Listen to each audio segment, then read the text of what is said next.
Olá, tudo bem com vocês? Espero que estejam bem, graças a Deus. Deus abençoe vocês. Glória a Deus pela sua vida. Hoje estamos aqui de novo meditando em mais dois capítulos de Josué. Hoje a gente vai estar lendo o capítulo 7 e o capítulo 8, né? Assim a gente vai ver o desfecho aí dessa situação aí que o povo de Israel se coloca ali quando está tomando ali aquelas cidades ali conforme o Senhor tinha ordenado ali a Josué, né? Então, até estava meditando, estava pensando, né, assim, digamos, por causa da desobediência aí, muitas pessoas acabam perecendo, né? Então, a gente vai ver um fato aí com Acã, que também a desobediência dele vai acabar levando muitas pessoas ali, digamos, à derrota, né? Então, a desobediência leva à derrota, né? Então, se nós analisarmos bem pela palavra, né, a Bíblia ela deveria, digamos, se não tivesse a desobediência, ela deveria ter no mínimo dois capítulos só, né? Não todo esse livro inteiro, para a gente estar vendo como que acontece com o ser humano depois que acontece a desobediência, né? Então ali a gente vê em Gênesis capítulo 1 e capítulo 2 que era para ter parado por ali se não fosse a desobediência do homem e da mulher, né?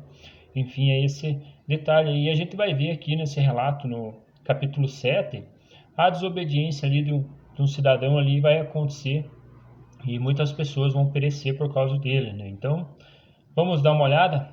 Senhor nosso Deus, nosso Pai, mais uma vez nos colocamos na Tua presença para podermos aprender de Ti, Senhor. Nos orienta, Pai, nos mostra, Pai, a Tua palavra, em nome de Jesus. Amém. Graças a Deus. No capítulo 7 fala bem assim, ó. Acompanha aí, ó. Mas os israelitas foram infiéis com a relação às coisas consagradas. Acã, filho de Carme, filho de Zinri, filho de Zera, da tribo de Judá, apossou-se de algumas delas, e a ira do Senhor acendeu-se contra Israel. Sucedeu que Josué enviou homens de Jericó a Ai, que fica perto de Bet-Aven, a leste de Betel, e ordenou-lhes: subam e espionem a região. Os homens subiram e inspecionaram Ai, né? Assim como eles mandou ali em Jericó dois espias, né? Ele manda ali, né? Na cidade de Ai ali também para ter um contexto e ver como que é a cidade, né? Então era assim que eles pelejavam antigamente. Se a gente olhar bem, eles mandavam primeiro uns espias, primeiro para ver como que era a situação, dar um relato para eles poderem montar uma estratégia e estar lutando contra essas cidades aí que o Senhor ordena eles para estar tomando posse, né? Sucedeu que Josué enviou, né, de Jericó a Ai, que fica perto de Bet-Aven, a leste de Betel, e ordenou-lhes: subam e inspecionem a região. Os homens subiram e inspecionaram Ai. Quando voltaram a Josué, disseram: não é preciso que todos avancem contra Ai. Envie um dos 2 ou 3 mil homens para atacá-la. Não não canse todo o exército, pois eles são poucos. Por isso, cerca de 3 mil homens atacaram a cidade. Mas os homens de Ai os puseram em fuga, chegando a matar 36 deles. Eles perseguiram os israelitas desde a porta da cidade até Sebarim e os feriram na cidade, na descida, né? Diante disso, o povo desanimou-se completamente, né? Então aí já houve uma derrota, né? Então essa investida que eles deram ali para atacar Ai não aconteceu, né? Acabou morrendo 36 pessoas, né? Então Josué, com as autoridades de Israel, rasgou as vestes, prostrou-se com o rosto em terra diante da arca do Senhor, cobrindo-a de terra e a cabeça. E ali permaneceu até a tarde. Disse então Josué: Ah, soberano Senhor, por que fizeste este povo atravessar o Jordão? Foi para nos entregar nas mãos dos amorreus e nos destruir? Antes nos contentássemos em continuar no outro lado do Jordão. Que poderei dizer, Senhor, agora que Israel foi derrotado por seus inimigos? Os cananeus e os demais habitantes desta terra saberão disso. Nos cercarão e eliminarão o nosso nome da terra. Que farás então pelo teu grande nome? Então Josué aqui ele já vai, digamos, ele chega ali na arca, né? Que a arca ali era a figura como Deus estava junto com eles, né? Então por isso que eles estavam avante sempre com a arca da aliança. Se a arca não estava, Deus não estava. Se a arca estava tudo certo, né? Então era desse modo ali que eles partiam para as guerras, né? E interessante ali, Josué também, ele começa a questionar a Deus, né? Ele falou, tivesse ficado para lá, teria sido melhor, né? Então, a gente vê que às vezes até o próprio Josué esqueceu de tudo que o Senhor tinha ordenado para ele no começo, né? Seja forte e corajoso que vai estar tudo certo, né? E ele, digamos, não lembrou nessa situação, né? O Senhor disse a Josué, levante-se, porque você está aí prostrado.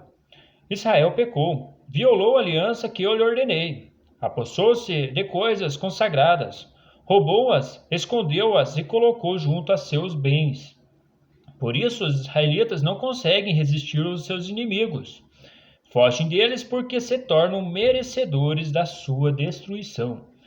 Então, por causa de um camarada, já 36 ali morreram, né? E perderam a batalha ali, ficaram desonrados, digamos assim, né?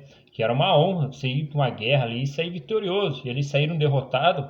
E Josué ali, ele já contenta, ele falou, pois aí, saímos derrotados, aí estamos humilhados, né? Então, era dessa forma que a autoestima deles tinha, né? Não estarei mais com vocês, se não destruírem do meio de vocês o que foi consagrado à destruição.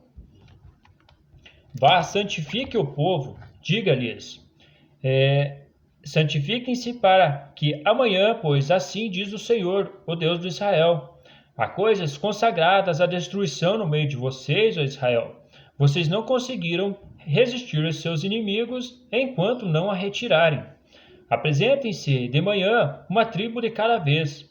A tribo que o Senhor escolher virá à frente, um clã de cada vez. O clã que o Senhor escolher virá à frente, uma família de cada vez. E a família que o Senhor escolher virá à frente, um homem de cada vez.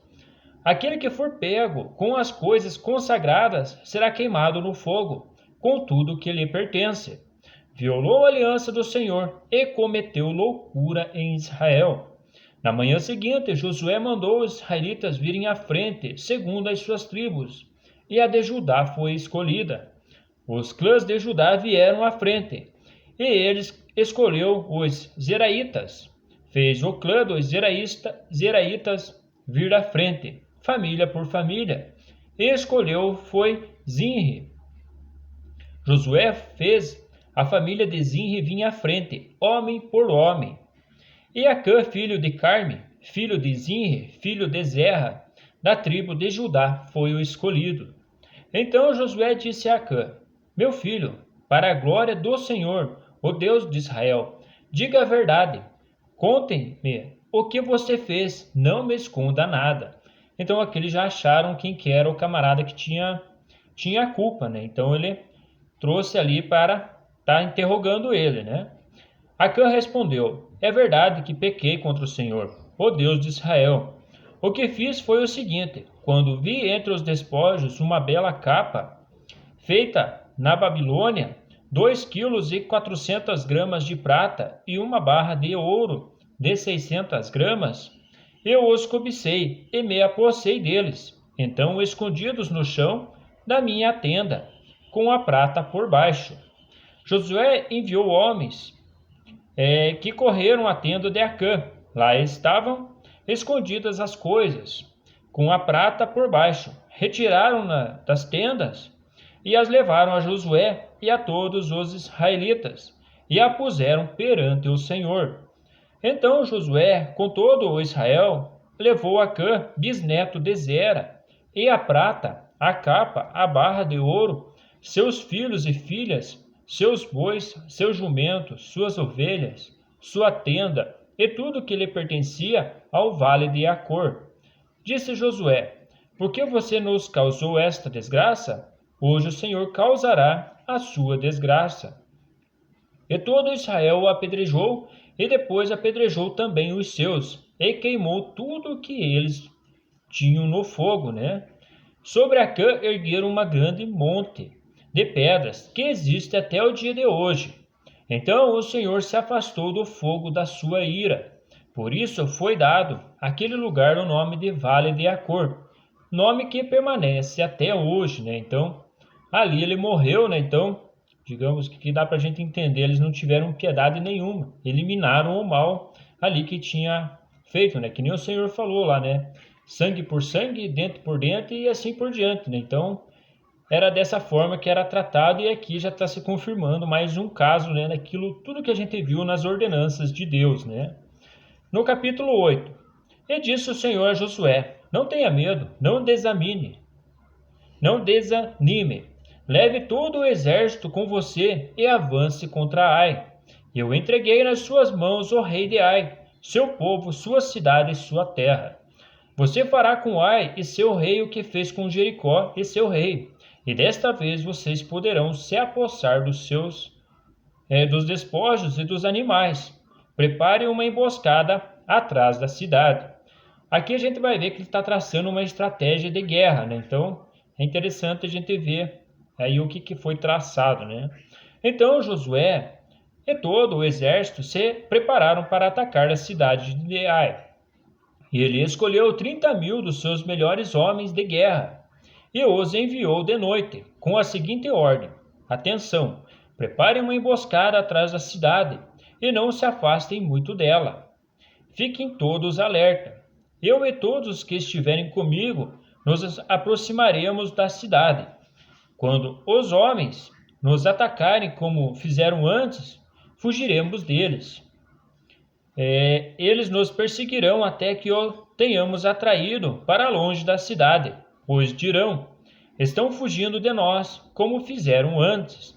Quando estivermos fugindo, vocês sairão da emboscada e tomarão a cidade. O Senhor, o seu Deus, a entregará em suas mãos. Depois que tomarem a cidade, vocês a incendiarão.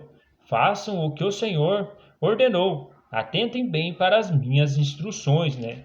Então aí já era a estratégia deles, né? De como ia ser feito a peleja ali, né? Então Josué os enviou. Eles foram e ficaram de emboscada entre Betel e Ai, a oeste de Ai. Josué, porém, passou aquela noite com o povo.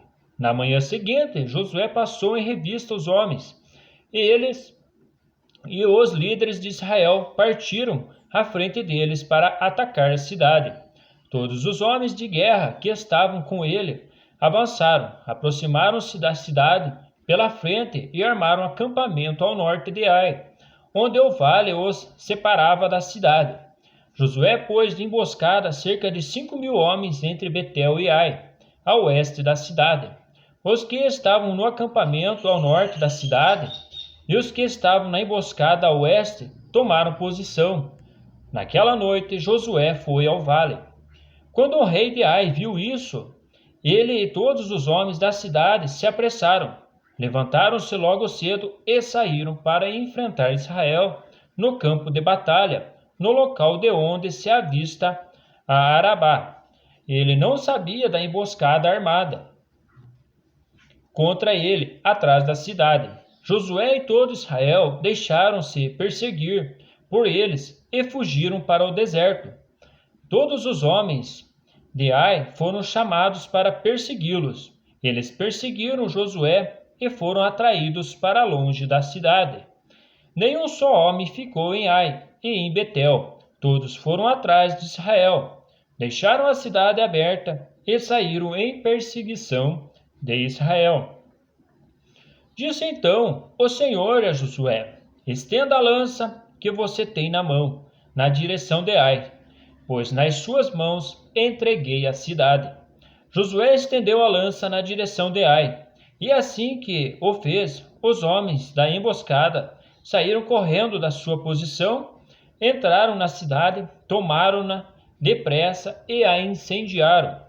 Quando os homens de Ai olharam para trás e viram a fumaça da cidade subindo ao céu, não tinham para onde escapar, pois os israelitas que fugiam para o deserto se voltaram contra os perseguidores. Vendo, pois, Josué e todo Israel que os homens da emboscada tinham tomado a cidade e que desta subia fumaça, deram meia volta e atacaram os homens de Ai. Então, os outros israelitas também saíram da cidade para lutar contra eles, de modo que foram cercados tendo os israelitas dos dois lados. Então os israelitas os mataram sem deixar sobrevivente nem fugitivos, mas prenderam vivo o rei de Ai e o levaram a Josué. Israel terminou de matar os habitantes de Ai no campo e no deserto, onde os tinha perseguido. Eles morreram ao fio da espada. Depois disso, todos os israelitas voltaram à cidade de Ai e mataram os que lá haviam ficado. 12.000 homens e mulheres caíram mortos naquele dia. Era toda a população de Ai, pois Josué não recuou a lança até exterminar todos os habitantes de Ai. Mas Israel se apossou dos animais e dos despojos daquela cidade, conforme a ordem que o Senhor tinha dado a Josué. Assim Josué incendiou Ai e fez dela um perpétuo monte de ruínas, um lugar abandonado até hoje. Enforcou o rei de Ai numa árvore e ali o deixou até a tarde. Ao pôr do sol, Josué ordenou que tirassem o corpo da árvore e que o atirassem à entrada da cidade. E sobre ele ergueram um grande monte de pedras que pendura até hoje, né? Então assim que foi o relato aí da guerra que eles conquistaram ali, queimaram a cidade de Ai, né? Então aí dá para ver que o rei também eles capturaram e enforcaram ele, né? No versículo 30. Então Josué construiu no monte Ebal um altar ao Senhor, o Deus de Israel, conforme Moisés, servo do Senhor, tinha ordenado aos israelitas. Ele os construiu de acordo com o que está escrito no livro da lei de Moisés, um altar de pedras não lavradas, nas quais não se usou ferramentas de ferro. Sobre ele ofereceram ao Senhor holocaustos e sacrifícios de comunhão. Ali na presença dos israelitas, Josué copiou nas pedras a lei que Moisés havia escrito. Todo Israel estrangeiro e naturais da terra, com os seus líderes e os seus oficiais e os seus juízes, estavam em pé dos dois lados da arca da aliança do Senhor, diante dos sacerdotes levitas que a carregavam. Metade do povo estava em pé, defronte do monte Gerizim, e metade defronte do monte Ebal. Tudo conforme Moisés, servo do Senhor, tinha ordenado anteriormente para que o povo de Israel fosse abençoado. Em seguida, Josué leu todas as palavras da lei, a bênção e a maldição, segundo o que está escrito no livro da lei. Não houve uma só palavra de tudo que Moisés tinha ordenado que Josué não lesse para toda a Assembleia de Israel, inclusive mulheres, crianças e os estrangeiros que viviam no meio deles, né? Então, ele ali leu, né, todas as bênçãos e maldições, né, que se obedecesse iam ter bênçãos, né? Se não obedecesse ia ter maldições, né? E também para lembrar, bem provável ali de Acã, né, que foi apedrejado, ele e a família inteira dele, né? Bem provável que aí ele estava lendo, estava falando para o povo, olha, viu o que aconteceu com Acã, né? Então, vamos seguindo os preceitos de Deus, aí vamos seguindo o caminho e obedecendo, que nada ia acontecer de mal para eles, né? Então, tá aí a mensagem de hoje, Deus abençoe vocês, um grande abraço e até as próximas leituras aí. Até mais!